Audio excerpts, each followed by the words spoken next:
You're absolutely wrong. Parents have every right to raise their kids in their faith. It's called parenting. You teach your values, your morals, your beliefs. That's literally what good parents do. Without faith, kids grow up empty and directionless. Wait, no, that's brainwashing, not parenting. You're forcing your worldview on a defenseless child who can't even think for themselves yet. That's psychological manipulation at its worst. You're stealing their right to make their own choices. No, you're being ridiculous. Every parent teaches values. Atheist parents teach their beliefs too. Should we raise kids in a values vacuum? That's impossible and dangerous. Kids need structure and meaning from day one. There's a huge difference between teaching general ethics and forcing specific religious doctrines. You're comparing teaching don't steal to believe in this God or burn forever. That's trauma disguised as love. That's emotional terrorism. Wait, faith gives children structure, community, and meaning. Studies show religious kids have better mental health, stronger families, and clearer moral foundations. You want to rob kids of that security? You want them lost and confused? No, those same studies show religious trauma, guilt, shame, and fear. You're creating anxious kids who are terrified of disappointing an invisible sky daddy. That's child abuse disguised as spirituality. It's sick. You're cherry-picking data. Faith teaches love, forgiveness, and service to others. It builds character and gives kids a moral compass in a chaotic world. Without it, they're morally adrift. They have no foundation. Wait, moral compass? More like moral prison. You're teaching kids they're born sinful and need salvation. That destroys self-worth and creates lifelong psychological damage. It's evil wrapped in pretty prayers. No, you're twisting everything. Faith teaches that humans are valuable, loved by God, and have purpose. It's the opposite of worthlessness. It's ultimate worth. You're projecting your childhood trauma onto everyone else. Ultimate worth conditional on belief. Love me or burn forever. That's not love, that's extortion. You're terrorizing children with eternal damnation. That's not parenting, that's psychological terrorism in the nursery. Wait, that's a straw man. Most religious parents teach love, not fear. They're building strong families, teaching service, creating better humans. You want kids raised by algorithms and YouTube instead of loving parents with values?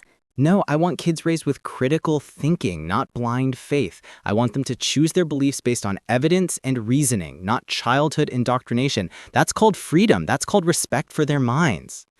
Freedom? Kids need guidance, not abandonment. Parents who don't share their deepest beliefs are failing their children. Faith isn't the enemy, faithlessness is. You're leaving kids spiritually starving.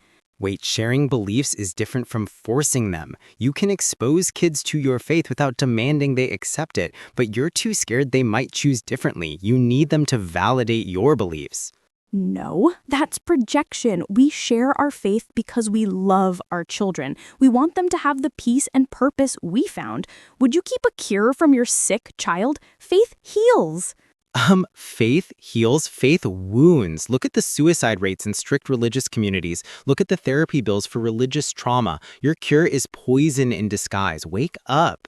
Wait, you're citing outliers and extremes. For every trauma story, there are thousands of kids whose faith gave them strength through hardship. Faith builds resilience. It builds character. It builds hope. No, faith builds dependency. Kids learn to pray instead of act. They learn to accept instead of question. They become passive little sheep instead of thinking human beings. That's not strength, that's weakness. That's ignorant. Faith-based communities lead in charity, service, and social justice. Religious people volunteer more, give more, and care more. Your secular world produces selfish narcissists. Wait, they give more because they think God's watching. That's not morality, that's performance. True morality comes from empathy and reason, not fear of divine punishment or hope for heavenly rewards. No, you're cynical. People of faith serve because they genuinely love others. They see every person as sacred. Your view world sees humans as cosmic accidents with no inherent worth. How's that for building self-esteem? Cosmic accidents who create their own meaning. That's more beautiful than being puppets in someone else's play. We don't need a sky daddy to tell us we matter. We matter because we exist.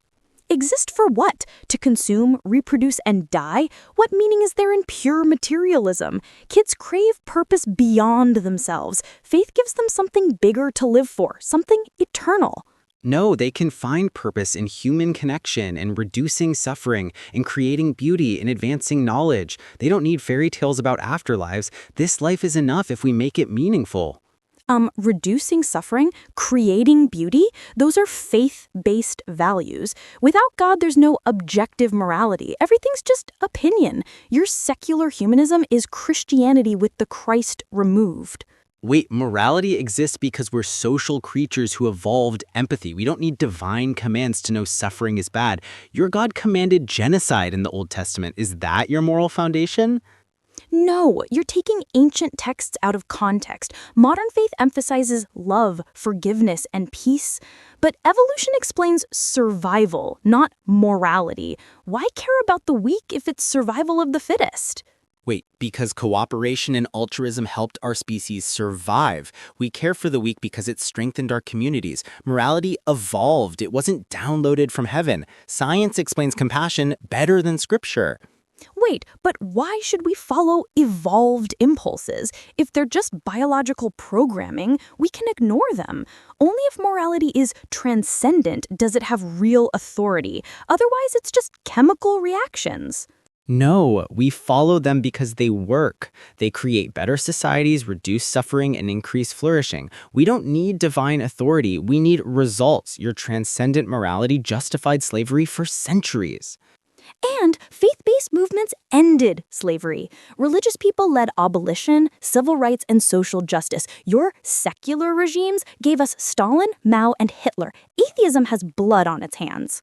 Wait, Hitler was a Christian. Stalin and Mao weren't killing for atheism, they were building personality cults. Meanwhile, the Crusades, Inquisition, and witch trials killed millions for faith. Don't play the body count game.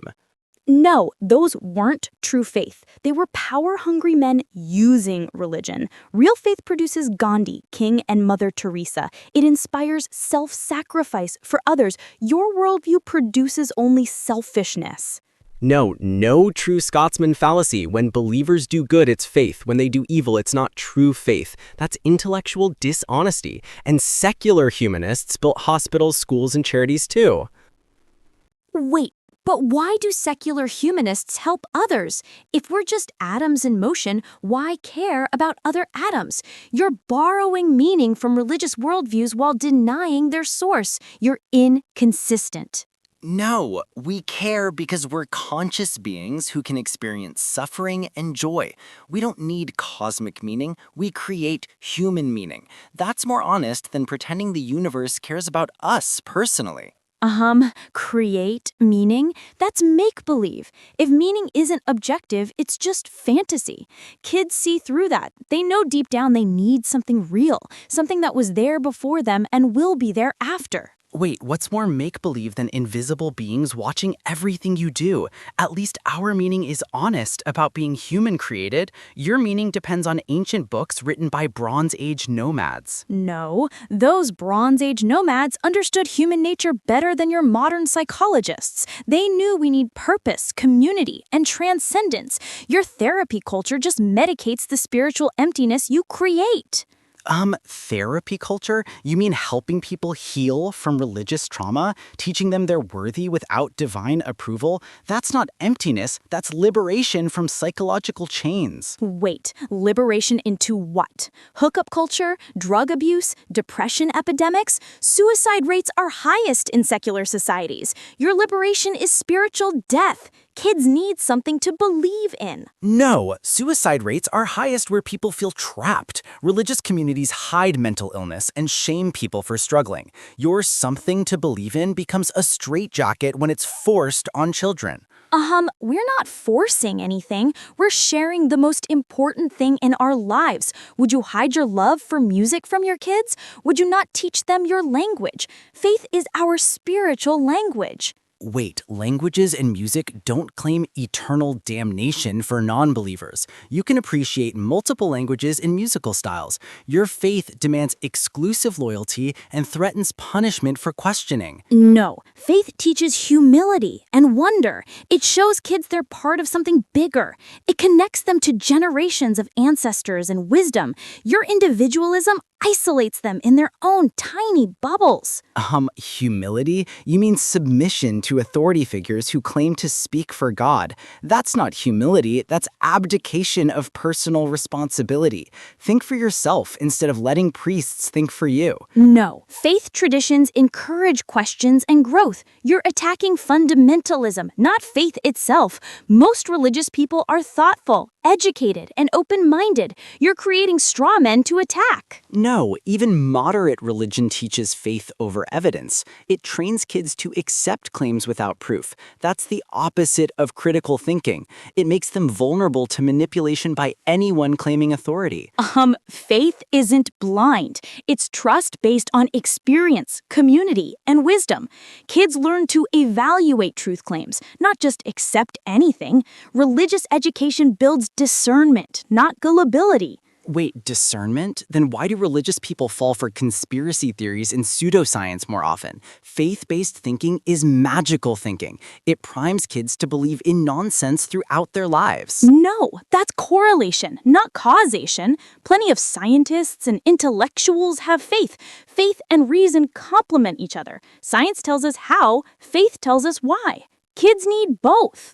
Faith tells you stories about why. Science reveals actual mechanisms. When your why stories contradict evidence, you get young Earth creationists and vaccine deniers. Faith corrupts reasoning. Wait, you're conflating faith with ignorance again. Most religious people accept evolution and science. Faith addresses meaning and purpose, questions science can't answer. They're different domains entirely. No, science can't answer those questions because they're meaningless questions. Asking why assumes intention behind the universe. That's like asking what color feels like. It's a category error.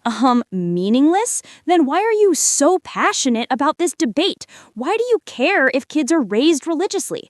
Your own behavior proves you believe some things matter more than others. Wait, I care because I value human flourishing and freedom of thought. Those are values I choose, not cosmic commands I follow. There's a difference between chosen meaning and imposed meaning. No, but why do you value human flourishing? That's not self-evident. You're smuggling in moral assumptions you can't justify.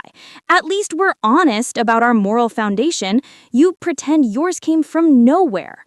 It came from evolution, experience, and empathy. We don't need to pretend it's cosmic law.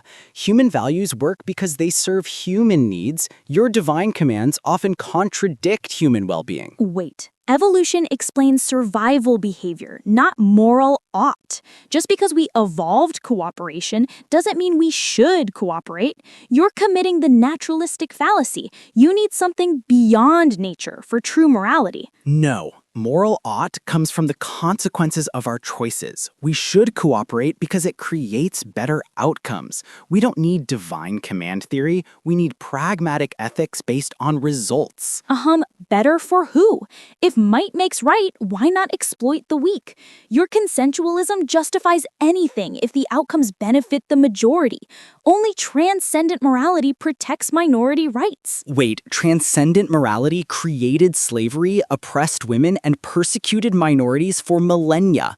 Secular ethics evolved beyond divine command theory. Human rights came from Enlightenment values, not biblical ones. No, Enlightenment values built on Christian foundations.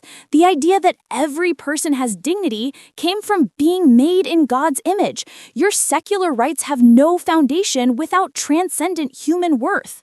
Human worth comes from our capacity for suffering, joy, and moral agency. We don't need to be God's special pets to matter. We matter because we exist and can experience the world. Wait, but so can animals. So can potentially conscious AI. Your standard either includes too much or excludes humans with cognitive disabilities. Only the image of God gives consistent human dignity. No, moral consideration scales with capacity for experience. We can include animals in AI while recognizing degrees of moral status. Your binary God image standard is crude and outdated. Degrees of moral status? That's exactly what Nazis used to justify genocide. Some people are more valuable than others. You're creating a hierarchy of human worth. That's evil, disguised as sophistication. Wait, I said degrees of consideration, not human worth. All humans have equal basic rights, but we don't owe the same consideration to bacteria that we owe to babies. That's just common sense. No. Once you admit degrees of consideration, the slope gets slippery. Who decides the criteria? The powerful. Your system inevitably oppresses the vulnerable. Only divine law protects everyone equally. Divine law that somehow justified slavery for 1,800 years of Christianity? Your theological ethics failed spectacularly throughout history. Secular humanism has a better track record on human rights. No. Secular regimes killed more people in 1 century than religious wars in 2 millennia.